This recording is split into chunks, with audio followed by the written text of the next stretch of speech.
Pues le damos gracias a Dios, hermanos, una vez más. Gracias a Dios porque podemos estar aquí, amén, para estudiar su palabra. Vamos a retomar, hermanos, nuestro estudio. Hemos estado estudiando, como ustedes saben, el libro del Éxodo, y el día de hoy vamos a profundizar en lo que nos dice Éxodo capítulo 23, versos del 2 al 5. Amén. Éxodo 23, versos del 2 al 5. Dice la palabra del Señor: no seguirás a los muchos para hacer mal, ni responderás en litigio inclinándote a los más para hacer agravios, ni al pobre distinguirás en su causa. Si encontrares el buey de tu enemigo o su asno extraviado, vuélvete a llevárselo. Si vieres el asno del que te aborrece caído debajo de su carga, ¿le dejarás sin ayuda? Antes bien le ayudarás a levantarlo. Palabra del Señor, amén.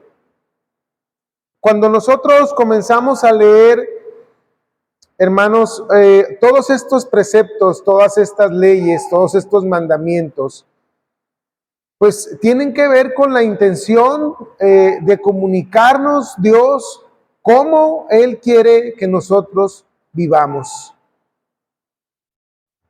Cómo quiere que sea nuestra vida delante de Él, delante de sus ojos.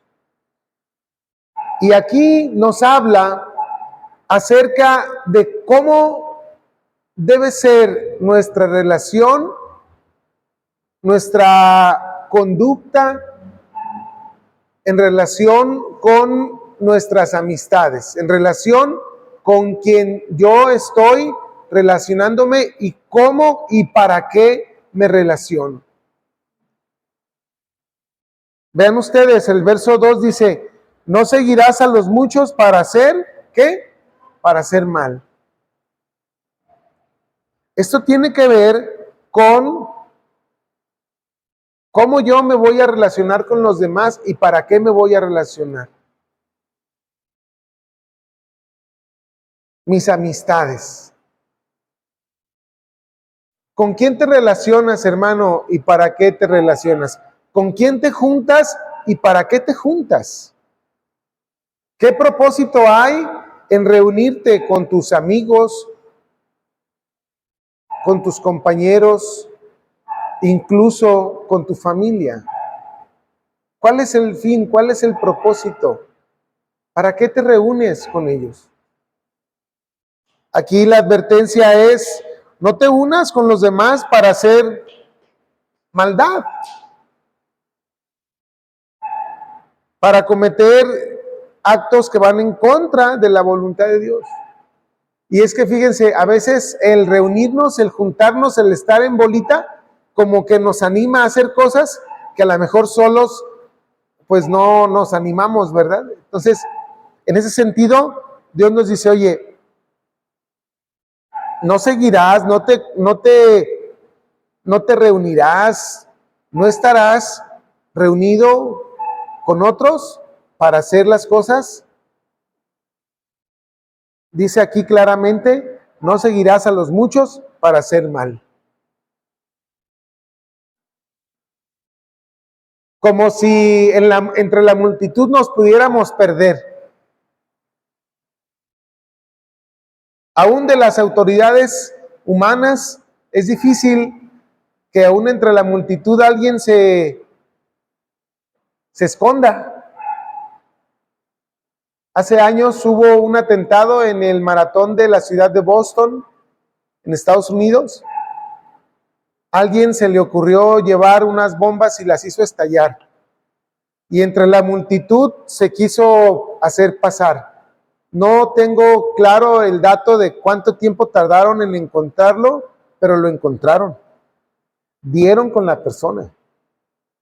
Entonces, imagínate tú y yo a los ojos de Dios, pues Él nos ve, aunque estemos en medio de una gran multitud, Él nos ve. Él sabe lo que tú y yo hacemos.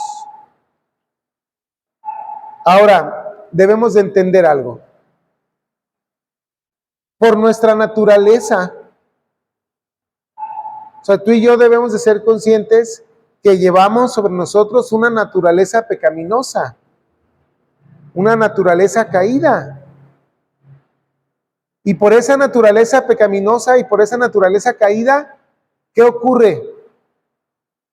Lo voy a decir de esta forma. El pecado toca a nuestra puerta constantemente. La maldad toca a nuestra puerta de nuestra vida constantemente. Con facilidad nos inclinamos a lo malo. Porque tenemos esa naturaleza caída. Por eso Dios advierte, oye, no te pongas de acuerdo con nosotros para hacer maldad, porque es bien fácil que caigas en eso. Es bien fácil que tú y yo caigamos en una condición en la que Dios no quiere vernos.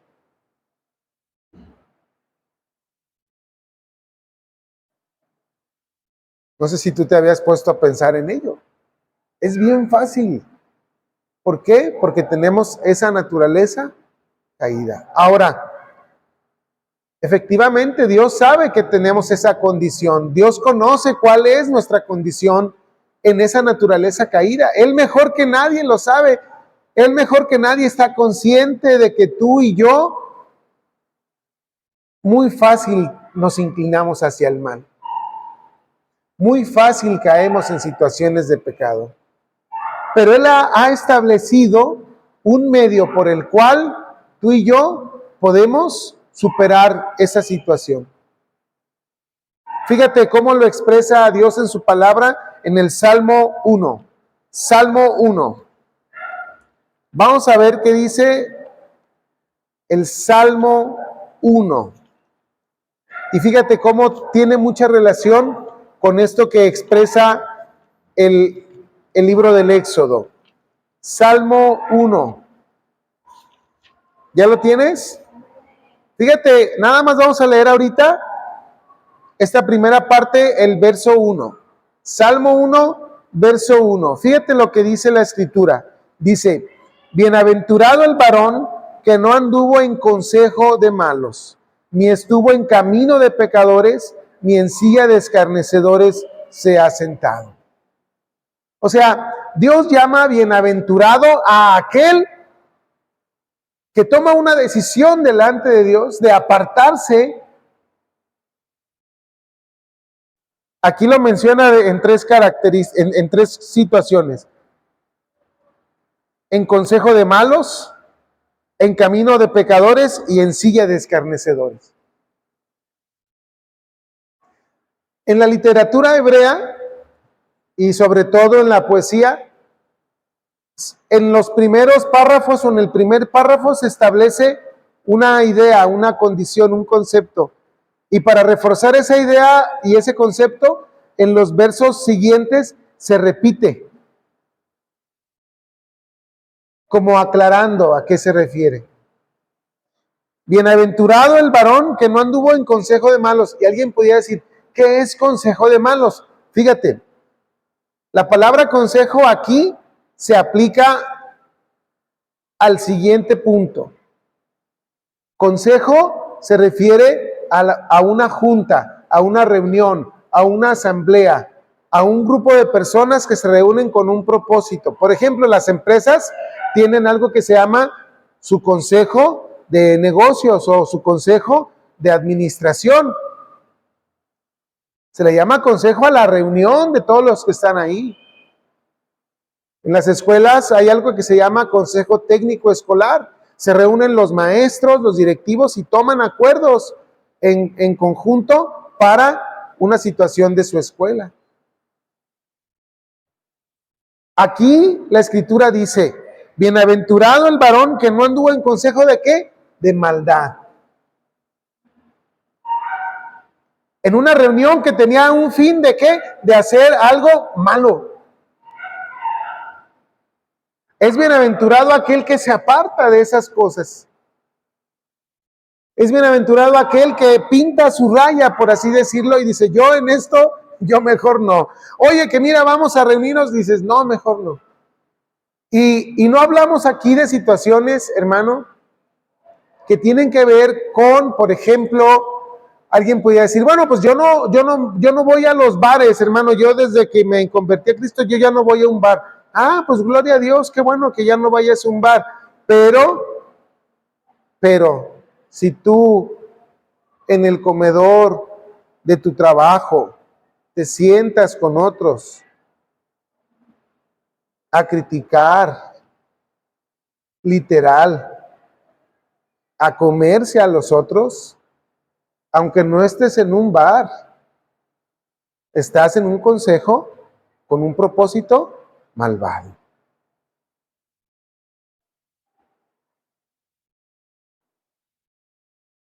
A veces en la familia se da, nos reunimos y ¿qué pasa? Estamos criticando a otros miembros de nuestra familia. Y no estamos en un bar y no estamos haciendo aparentemente algo, pero el consejo de maldad ahí está. ¿Sí me explico? ¿Sí me doy a entender? Aquí la escritura dice, oye, es bienaventurado aquel varón, yo agregaría mujer, hombre o mujer, que se aparta de los consejos, de las reuniones que tienen un propósito de maldad. Es bienaventurado, es dichoso. Y luego volvemos al punto que decía, esta idea la repite de otra manera para que nos quede más claro. No estuvo en consejo de malos. Alguien puede decir, no, pues yo no, ok, muy bien. Ni estuvo en camino de pecadores. ¿Con quién te reúnes? ¿Con quién te juntas y para qué te juntas? ¿Qué caminar lleva tu vida? Acuérdate lo que hemos dicho. Por nuestra naturaleza caída es muy fácil. Entonces, a veces tú y yo podemos pensar que nuestro camino, como dice la Escritura, desde nuestro parecer, nuestro camino es algo bueno, pero a los ojos de Dios, a lo mejor nuestro camino no es lo que nosotros pensábamos. Entonces la Escritura dice, ni estuvo en camino de ¿qué? De pecadores. Ahora, no quiere decir que tú veas con desprecio a todos los demás y digas, yo no me junto con toda esa bola de pecadores. No, mi hermano, porque ¿qué cree? Usted y yo también somos parte de esa bola de pecadores. Aquí el punto es, ¿para qué me reúno con los demás? ¿Cuál es mi caminar delante de Dios? Sí, ciertamente soy pecador, sí, pero una cosa es ser pecador y reconocer al Señor en tu vida y transformar tu vida, y otra cosa es ser pecador y seguir por ese camino de maldad, de condenación. Aquí habla de ese momento en el que tú dices, yo ya no participo en esto. Yo ya no me involucro en esto. Yo ya no soy parte de esto. O sea, y eso es para todos, hermanos, porque si tú estás en un lugar y luego empiezan a criticar a alguien que no está ahí, pues entonces, hermano, decir, oigan, no está aquí fulanito, fulanita, ¿por qué no lo estamos acabando? Que venga y le decimos, ¿no? De eso habla este pasaje.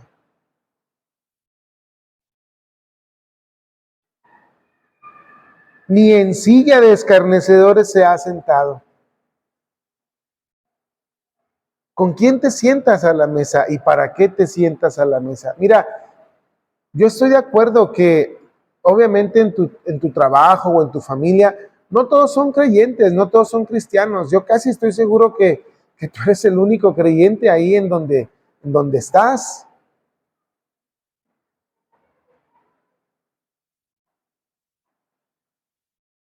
pero no por eso significa que tú hagas lo que ellos hacen, o que vivas como ellos viven, o que hagas o que practiques lo que ellos practican.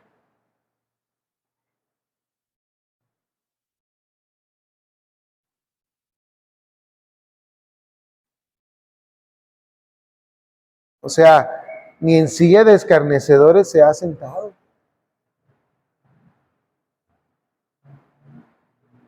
Y no porque seamos perfectos, sino porque precisamente somos conscientes, hermano, hermana, debemos de ser conscientes de esta realidad de nuestra naturaleza, que con cualquier pretexto, hermano, o no, o nada más yo, hermanos, con cualquier pretexto, mira, vámonos. Ya hicimos, ya dijimos, ya esto, ya lo otro, ya aquello.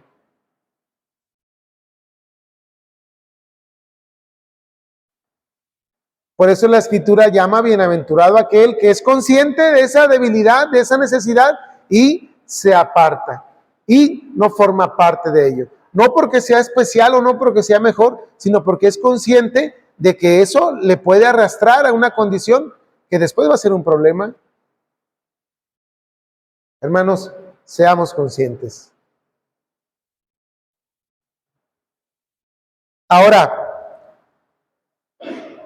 si te fijas cómo este verso dice prácticamente lo mismo, pero con otras palabras de lo que dice el Éxodo 23, versos del 2 al 5. Es exactamente la misma enseñanza. Y en este salmo vemos cuál es la solución. O sea, si te apartas, muy bien, si eres consciente de tu necesidad, de tu problema, de tu facilidad con la que podemos caer en tentación o en pecado y hacer cosas que a Dios no le agradan. Somos conscientes de esa realidad. De verdad, hermano, yo anhelo que seamos conscientes de esa realidad.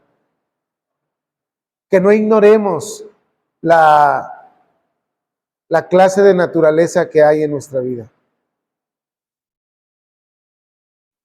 Porque hay quien después pudiera pecar de inocente. No, pues es que yo no sabía. No, pues es que se confundieron las cosas. Hermano, seamos conscientes.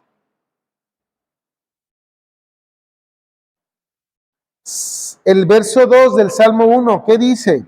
Dice, sino que en la ley de Jehová está su delicia y en su ley medita de día y de noche. Ok, no voy a formar parte de ello, pero voy a edificar mi vida. No formo parte de ello, pero voy a construir una identidad en mi vida, una identidad ya no conforme a esa naturaleza pecaminosa, sino ahora conforme al propósito, a la voluntad de Dios en mi vida. ¿Y cómo se construye eso? ¿Cómo puedo yo vencer? ¿Cómo puedo yo cambiar? ¿Cómo puedo yo superar esa tentación, ese pecado, esa maldad de mi naturaleza? ¿Cómo puedo cambiar esa condición en mi vida? ¿Habrá una forma? ¿Habrá una manera? Pues fíjate que sí, hermano. Para ti, para mí, por nuestros medios es imposible, pero para Dios no. Y Dios nos ha dejado su palabra, ¿para qué? Para transformar esa realidad en nuestra vida.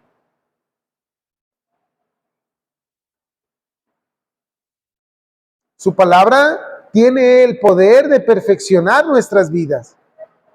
Mire, si no creemos esto, entonces es en vano que estemos aquí. Debemos de creer y de confiar que su palabra tiene el poder de transformar nuestra vida. Porque no basta con decir, yo no participo de aquello, sí, ok, pero ¿de qué sí Dios quiere que participes? Esa transformación de nuestras vidas comienza, hermanos, inicia con la presencia de Dios en nuestra vida. Y para conocer y para buscar y para tener esta presencia de Dios en nuestra vida, todo comienza con su palabra. Todo, hermano. No es de otra forma.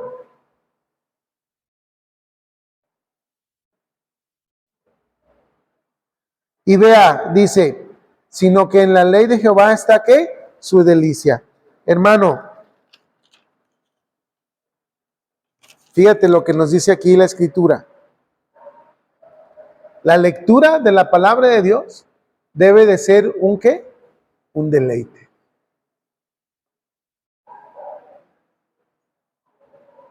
No nos debe de pesar, hermano. No nos debe de pesar, hermana, la lectura de la palabra. Venir a la iglesia, hermano, debemos de gozarnos en venir a la iglesia, escuchar la palabra, debemos de gozarnos en la lectura de la palabra, no nos debe de pesar. Mire, yo he escuchado muchas personas que dicen, ay, yo no puedo dormir, tengo sueño, y luego alguien le dice, ponte a leer la Biblia y vas a ver que te vas a dormir inmediatamente. Bueno, de una persona que no es creyente, pues, pero de alguien que se asume como cristiano, que le pese leer la Biblia, que nos pese leer la Biblia, hermanos. No, que nos pese venir a la iglesia, hermanos. Ojalá que los hermanos que tienen mucho sin venir vean esto.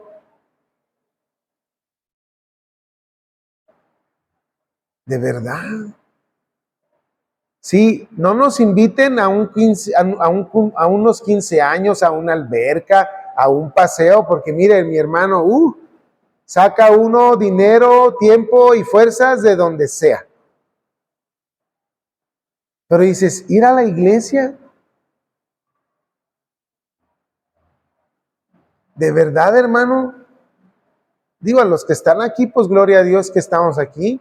Pero cuando no, hermano, hay situaciones de salud, hay situaciones de trabajo, lo hemos visto. Pero cuando no es ni salud ni trabajo, hermano, ¿de veras?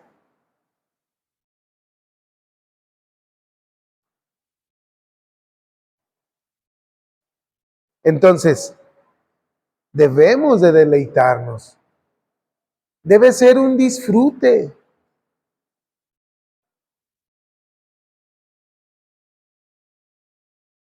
Hay un salmo que habla de esto, que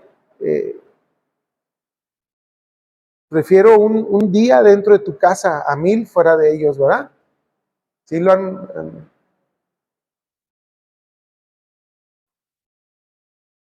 Entonces, hermanos, fíjate, delante de Dios hoy, si te pesa leer la Biblia y si te pesa venir a la iglesia, hermano, pídele perdón a Dios.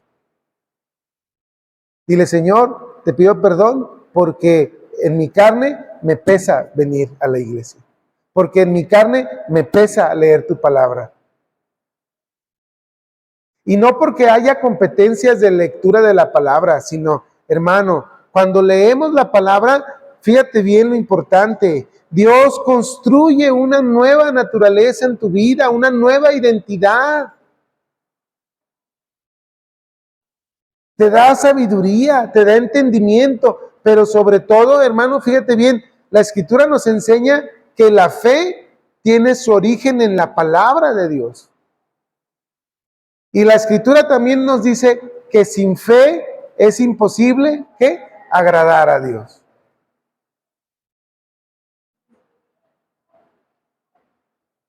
Entonces, hermano, de verdad,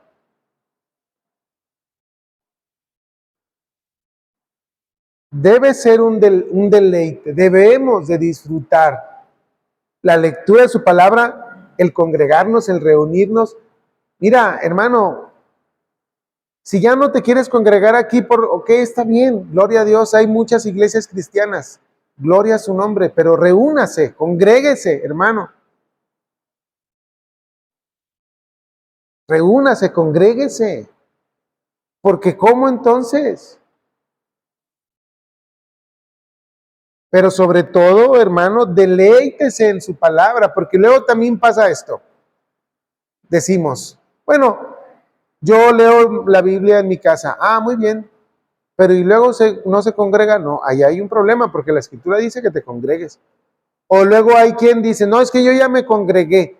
Ya el domingo ya fuimos, ya leímos la Biblia, ya. Y la Biblia nunca más la vuelve a abrir en toda la semana. De verdad, hermano, lo que leemos aquí, lo que estudiamos aquí, es muy poco. Un servicio cristiano regular son 2 horas, pero de esas 2 horas o 2 horas o 1 hora y media, más o menos.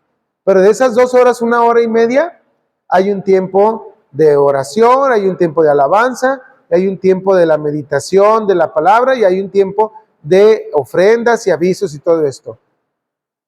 Cuando mucho, el sermón dura 40 minutos. ¿De verdad 40 minutos, hermano, para toda su semana?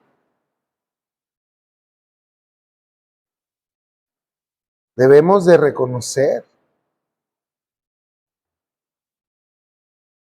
Y no les digo cuánto tiempo pasamos en redes sociales.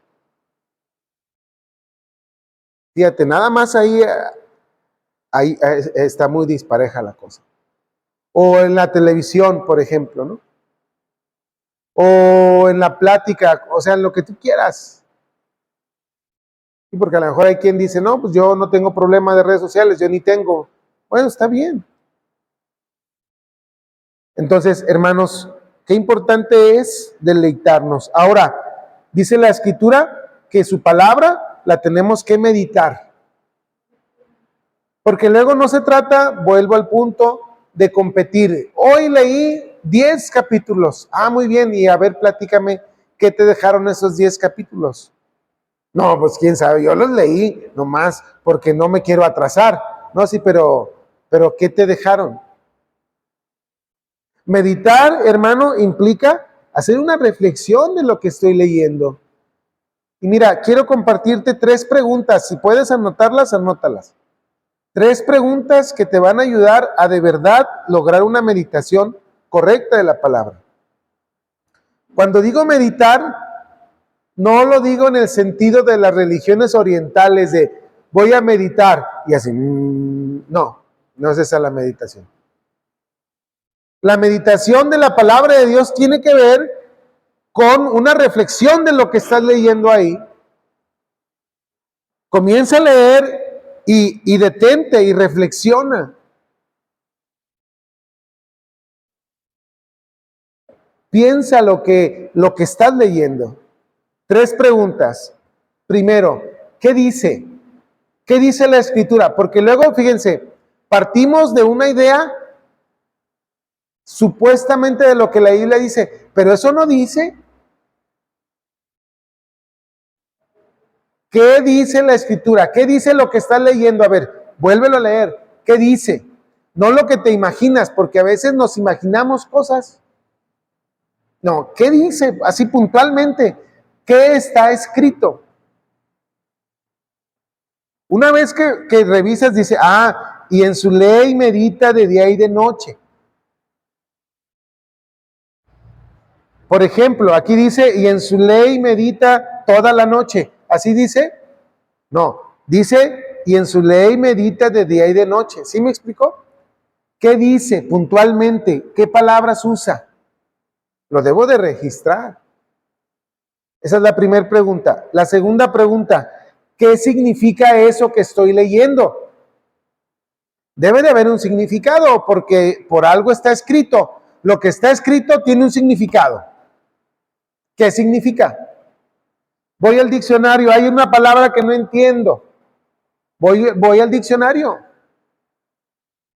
Mire, hoy en día tenemos una gran ventaja que cuando yo estudié para prepararme de pastor no tenía.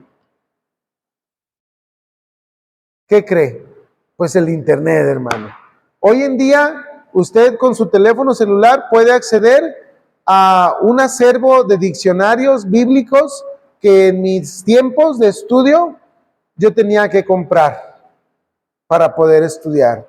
Libros gruesos donde de las raíces del hebreo, del arameo, del griego, tenía que buscar. Hoy en línea lo puedes consultar.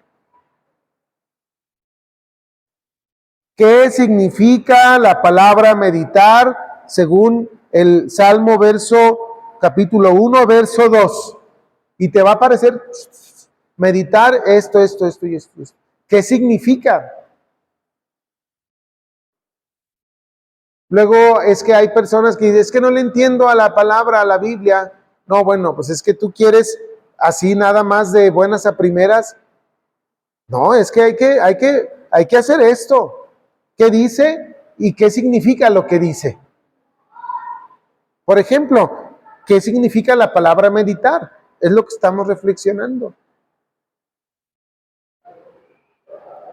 Y tercer pregunta, ¿cómo lo aplico a mi vida? Eso que está escrito y eso que dice ahí y lo que significa, ¿cómo lo puedo aplicar a mi vida? Eso es meditar, hermano. Cuando tú vengas aquí a la iglesia, a ver, anota, toma notas. Ya tú sabes que estamos estudiando Éxodo y vamos capítulo a capítulo, ¿va?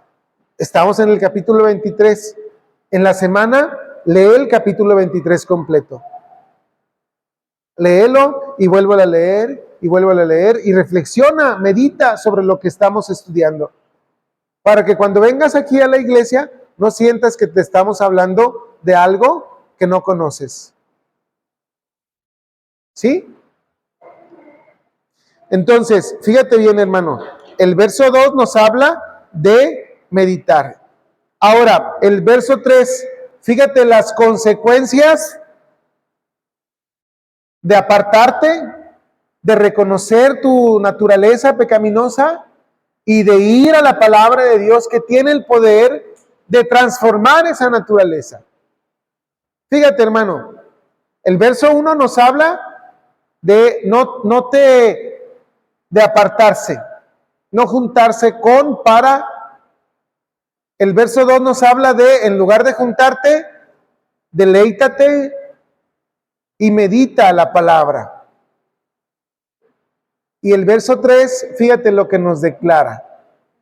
Las consecuencias, los resultados de apartarse de y deleitarse en la palabra de Dios. Fíjate las consecuencias, los resultados. ¿Qué ocurre en la vida de una persona que se aparta y que se deleita en la palabra del Señor? Dice, verso 3, será como árbol plantado junto a corrientes de aguas, que da su fruto en su tiempo y su hoja no cae, y todo lo que hace prosperará. Fíjate qué hermosa manera de describir la vida de una persona que primero reconoce su debilidad, reconoce su condición de pecado y se aparta de esa condición. Me reconozco débil y voy al lugar donde voy a ser fortalecido, donde voy a ser transformado. ¿Por qué? Porque soy débil, reconozco. Y entonces, cuando yo medito en la palabra, reflexiono en la palabra, comienzo a tomar decisiones con base en la palabra de Dios en mi vida. ¿Qué ocurre? ¿Qué pasa?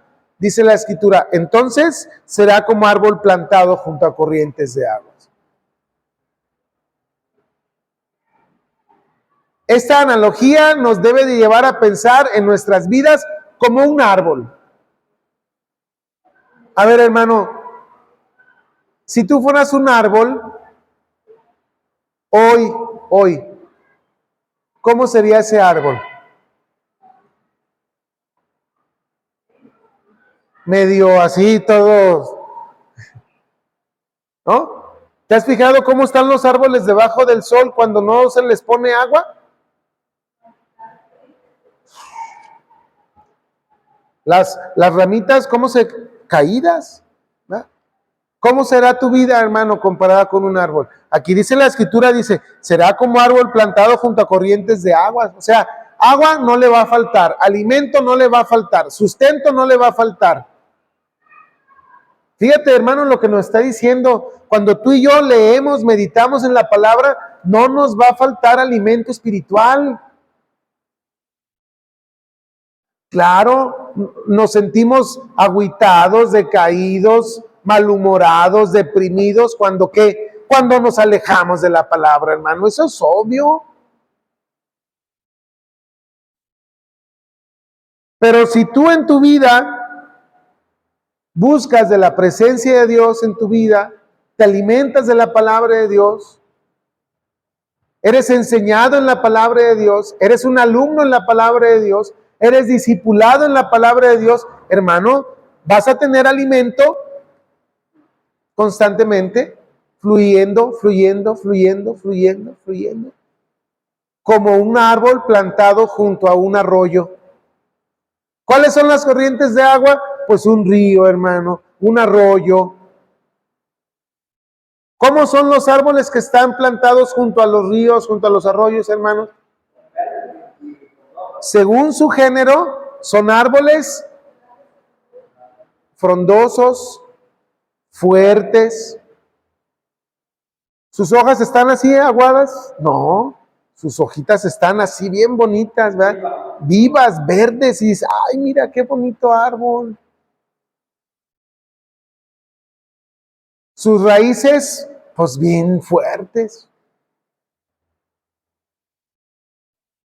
Esa es la imagen que Dios quiere que tú y yo tengamos en nuestra mente de la vida que Él quiere construir en nosotros.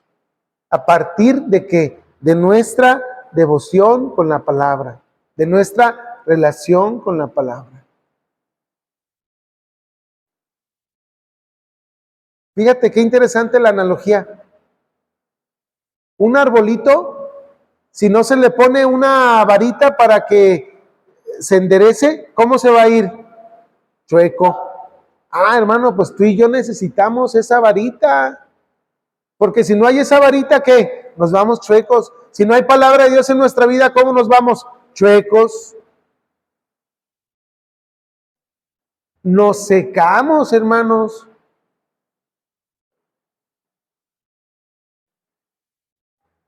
No va a haber fruto. Fíjense, hermanos, en eso debemos de meditar. Si no meditamos en la palabra de Dios, ¿sabes cuándo va a haber fruto espiritual en tu vida? Nunca. Y luego decimos, ¿y por qué yo no esto? ¿Y por qué yo no aquello? ¿Y por qué a mí me pasa esto? Pues a ver. Mira, es como, vuelvo al tema de los arbolitos. Tú plantas un arbolito y no le eches agua. Y dices, ay, qué raro. ¿Se secó? Pues sí, nunca le echaste agua. Ay, sembré este limón, nunca da limones. Sí, pues lo riegas cada vez que te acuerdas, pues así como va a dar limones. Así es nuestra vida también, hermano. Dices, no doy fruto. Cuestiónate por qué no das fruto.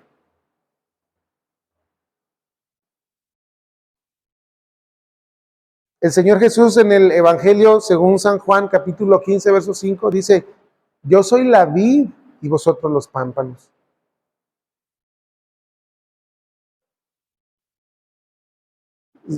Yo soy el tronco que sustenta y alimenta los pámpanos. ¿Los pámpanos qué son? Los racimos de donde brotan las uvas. Pero esos pámpanos deben de estar conectados a la planta. Si no están conectados a la planta, pues no va a haber fruto y se van a morir esos pámpanos, se van a secar. El Señor Jesús nos quiere decir eso. Separados de mí, nada podéis hacer. Nada. No va a haber frutos espirituales en tu vida. El apóstol Pablo en la carta a los Gálatas nos habla de los frutos espirituales. A eso se refiere el Señor Jesús, ¿eh? Nada podréis hacer. Separados de mí, nada podréis hacer. Una persona separada del Señor podrá tener amor, podrá tener paz, podrá tener gozo. ¿Verdaderos? No. Podrá tener placeres, podrá tener situaciones así momentáneas, pasajeras, pero amor, gozo y paz, que son frutos del Espíritu de Dios en nuestras vidas, no, porque esas cosas solo van a surgir, solo van a salir en nuestra vida cuando tú y yo tenemos una relación con el Señor. Y yo diría, más que una relación es reconocer nuestra dependencia de Él. O sea, hermano, debemos llegar a ese punto. Soy tan incapaz en todos los sentidos que yo necesito de Él para todo. ¿O quién de nosotros puede decirse, no, bueno, yo para esto no necesito a Dios en mi vida? No, al menos yo, hermanos, yo me confieso inútil, débil, y reconozco mi necesidad, públicamente reconozco mi necesidad de Dios en mi vida en todos los sentidos, en todos. Necesito a Dios en mi vida para poder amar a mi familia. Algo tan básico, alguien que diría, bueno, pero es que eso es natural. Hermano, no. Hay gente que no ama a su familia. ¿Por qué? Porque el corazón es perverso, es engañoso, es malo. ¿No dice la Escritura que del corazón nacen los adulterios? Hermano, entonces una persona que está en su matrimonio adultera porque su corazón generó eso. Entonces, en sí mismo no es capaz de amar a su esposa, no es capaz de amar a su familia. Hermanos, necesitamos estar en la presencia de Dios hasta para amar a nuestra familia, para educar a nuestros hijos, para ocupar el lugar que Dios quiere que ocupemos en nuestra familia. Para ser un buen trabajador, hermano, necesitas a Dios en tu vida. Para administrar tu dinero, necesito, Señor, te necesito para que administres mi cartera. Porque, hermano, ¿cómo nos ha ido cuando nosotros somos los que decidimos tanto para acá, tanto para acá? ¿Para qué te platico, verdad? Entonces, pues, tiene razón el Señor Jesús. Separados de mí nada podéis hacer. Señor, reconozco que separado de ti nada puedo hacer, por eso vengo ante ti. Te necesito, dependo de ti. No debemos de dudarlo en decírselo al Señor todos los días. Todos los días, hermano, reconócelo eso delante de Dios. Te invito a que hagas ese ejercicio. Señor, te necesito para hacer esto. Señor, te necesito en este día.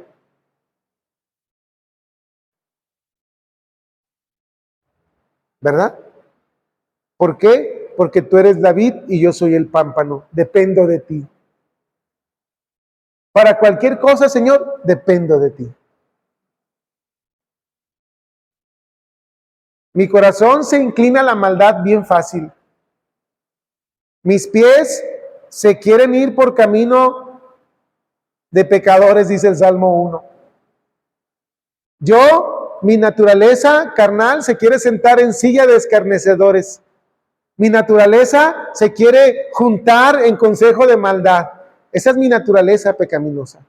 Señor, te necesito para no sentarme en silla de escarnecedores. Te necesito para que mis pies no caminen en camino de maldad.